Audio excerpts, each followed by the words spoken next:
Oke, kok gerak?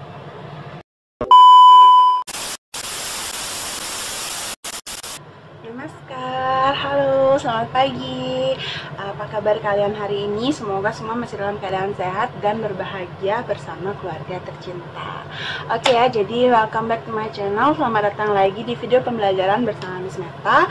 Nah, kali ini kita akan mulai lanjut ke tema 9. Jadi kemarin kita sudah PR tema 8 dan Miss Meta harapkan semoga kalian mendapat nilai yang maksimal ya. Nah, oke, jadi di tema 9 kali ini kita akan mulai dari subtema pertama. Jadi apa materi di tema pertama nanti kita akan bahas di video selanjutnya.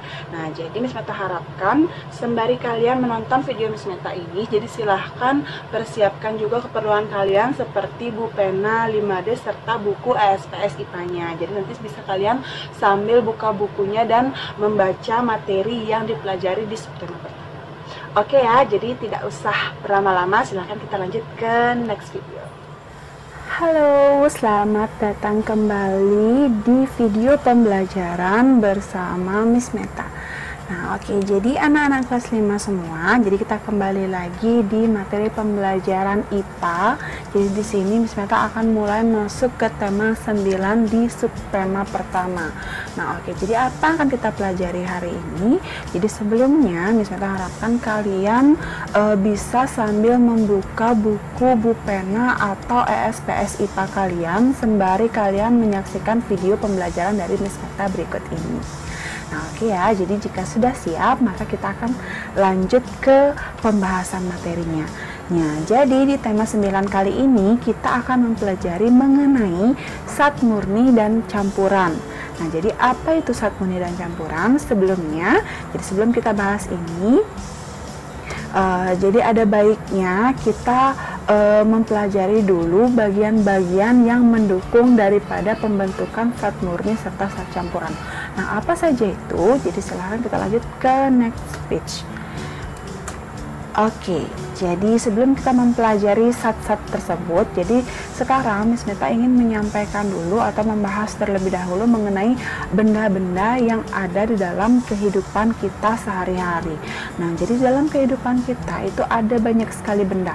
Nah, jadi seperti yang Miss Meta sampaikan di tema-tema sebelumnya, jadi benda itu terbagi menjadi 3 jenis, yaitu ada zat padat, ada zat cair, dan zat gas. Nah, jadi zat padat ini contohnya adalah seperti meja, pasir, tanah, gula, garam, dan lain sebagainya.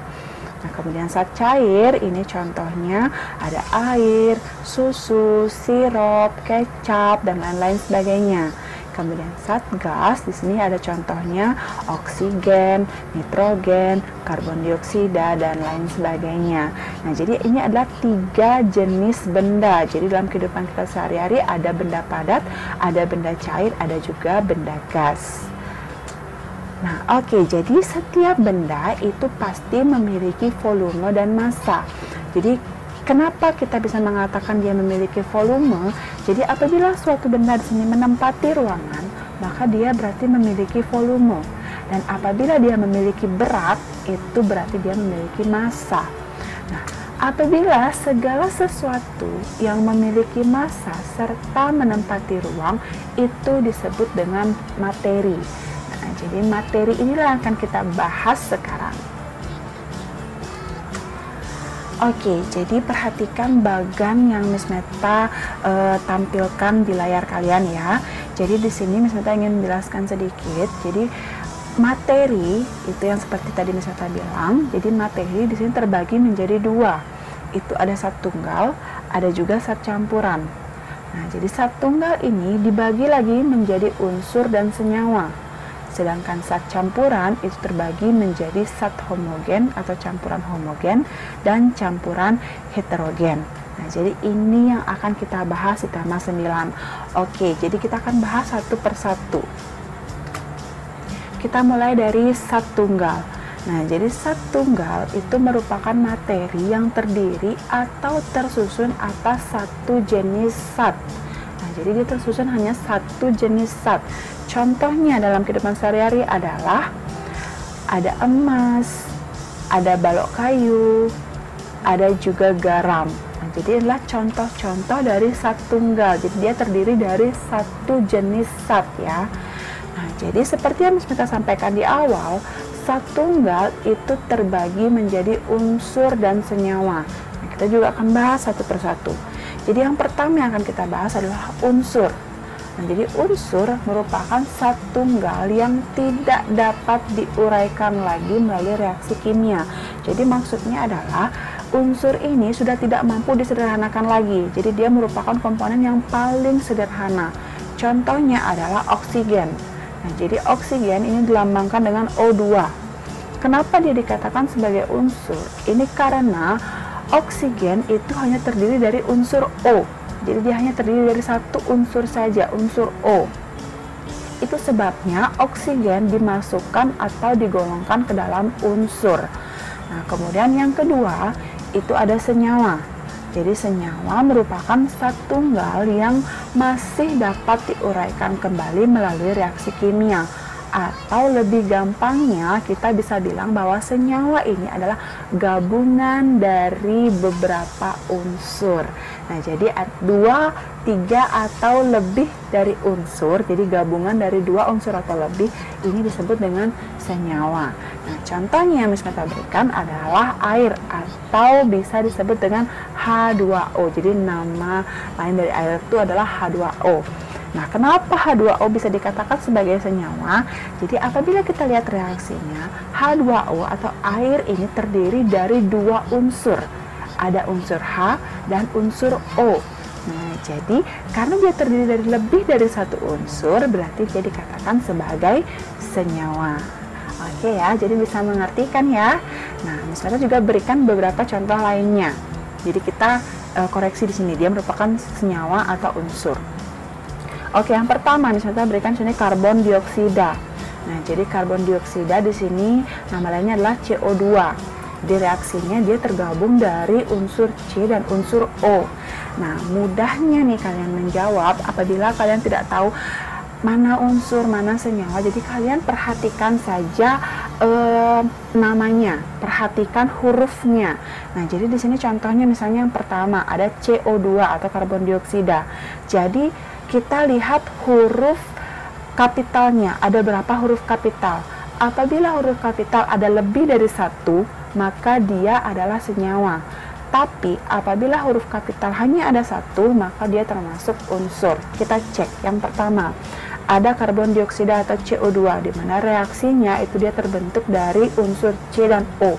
Lebih dari 2 unsur, ada 2 huruf kapital C dan O, sehingga dia disebut dengan senyawa. Yang kedua, besi atau Fe. Nah, di sini terdiri dari 2 huruf ya, F dan E, tetapi huruf kapitalnya hanya 1. Jadi karena huruf kapital hanya 1, dia hanya tersusun dari unsur Fe, maka besi digolongkan sebagai unsur. Dan contoh yang terakhir adalah garam atau NaCl. Jadi N besar, A kecil, C besar, dan L kecil. Jadi dia tersusun atas 2 unsur. Ada unsur Na dan unsur Cl. Jadi dia terdiri dari 2 huruf kapital, ada N dan C. Sisanya huruf kecil. Jadi karena dia terdiri dari lebih dari 1 huruf kapital dan terdiri dari lebih dari 1 unsur, maka dia digolongkan ke dalam senyawa. Oke, bisa ya. Jadi mudah-mudahan kalian mengerti pembahasannya. Jadi mungkin agak sedikit ribet, tapi jika kalian pahami maka ini sangat-sangat mudah. Nah, jadi sekian contoh-contoh dari senyawa dan unsur. Oke, kita lanjut ke zat campuran. Jadi tadi kita sudah membahas mengenai zat tunggal. Nah, sekarang kita lanjut ke zat campuran. Nah, jadi zat campuran itu merupakan materi yang terdiri atau tersusun atas 2 jenis zat atau lebih. Jadi dia merupakan gabungan dari beberapa zat tunggal. Nah, contohnya dalam kehidupan kita sehari-hari itu adalah misalnya minuman kopi, kemudian ada es buah, ada juga teh lemon. Nah, jadi inilah contoh-contoh yang sering sekali kita jumpai dalam kehidupan sehari-hari. Oke, jadi sekarang kita akan membahas mengenai pengertian campuran homogen serta campuran heterogen. Kita mulai dari yang pertama, yaitu campuran homogen. Nah, jadi campuran homogen ini merupakan campuran yang tersusun atau tercampur dengan sempurna. Jadi, beberapa zat tunggal yang tercampur, yang dicampur, atau yang dicampurkan ini akan terlarut dengan sempurna. Jadi maksudnya tidak akan ada endapan di bawahnya, jadi tidak akan mengendap dan partikel-partikel penyusunnya itu tidak dapat dipisahkan kembali. Nah, jadi dia sudah menyatu dengan sempurna. Campuran homogen ini juga sering disebut dengan larutan. Contohnya adalah larutan air garam. Nah, jadi apabila kalian mencampurkan air dengan garam, kemudian kalian aduk, maka garam ini lama-kelamaan akan terlarut di dalam air. Jadi saat garam sudah larut di dalam air, maka kita tidak bisa lagi memisahkan mana garam yang kita tuang, mana air saja. Nah, jadi ini sudah akan membentuk larutan garam dan menyatu secara sempurna, sehingga digolongkan ke dalam campuran homogen. Jadi mudahnya campuran homogen ini berarti zat penyusunnya tidak mampu kita pisahkan lagi. Jadi dia sudah menyatu dengan sangat sempurna. Sedangkan yang kedua itu ada campuran heterogen. Nah, jadi campuran heterogen ini sebaliknya.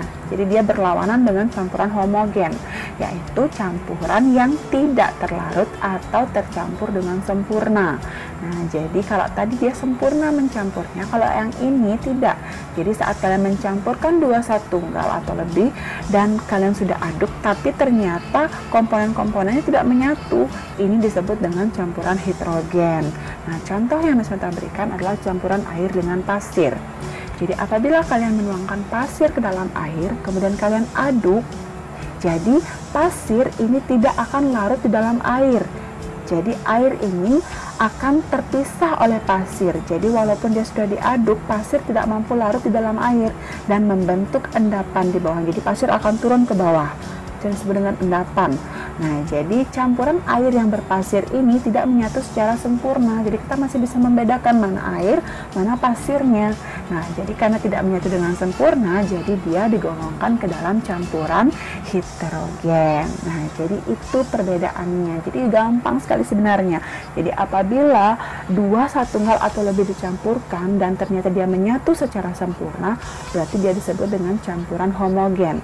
Dan sebaliknya, apabila dua zat tunggal atau lebih kita campurkan dan dia tidak menyatu secara sempurna, jadi komponennya masih bisa kita pisahkan, maka dia disebut dengan campuran heterogen. Mudah sekali ya. Nah, jadi sekian dulu materi yang ingin kita sampaikan. Jadi apabila kalian masih belum memahami materi tersebut, jadi video ini bisa kalian putar berulang-ulang kali sampai kalian benar-benar paham materi yang Miss Meta sampaikan. Nah, jadi tapi apabila kalian masih memiliki pertanyaan seputar materi yang kita sampaikan tadi, yang kita bahas tadi, jadi seperti biasa kalian bisa menuliskan pertanyaan kalian di kolom komentar di bawah ini. Jadi sekian pembelajaran kita hari ini, selamat belajar dan sampai jumpa di video pembelajaran berikutnya. Oke, jadi sudahkah kalian selesai menonton videonya?